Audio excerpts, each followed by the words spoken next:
Bizim gündəlik işlətdiyimiz ifadələr, deyimlər, atalar sözləri, hətta sözlərin özləri belə təməldə hər hansısa bir ideologiyaya, hər hansısa bir mifə və yaxud hər hansısa bir dinə qayıdır.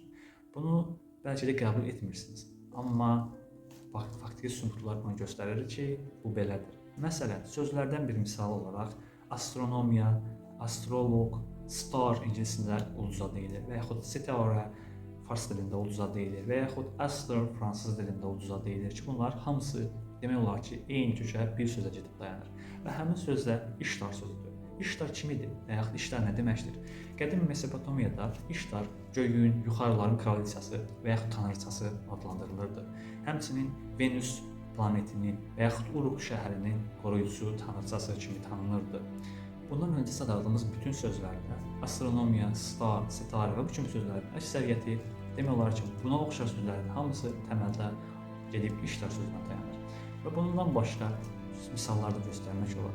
Fəlsəfə haradan başlayır? Fəlsəfə oradan başlayır ki, sən öz inanclarının, öz fikirlərinin, öz deyimlərinin və yaxud düşündüyün şeylərin fərqinə varırsan və bunlar üzərində düşünürsən, bunların zəmininə axtarırsan. Haraya əsaslandığını və niyə əsaslandığını, doğruluğuna əsaslanmışam yoxsa yanlış əsaslanmışam, bunun fərqinə varmaqdır. Fəlsəfə məhz buradan başlayır.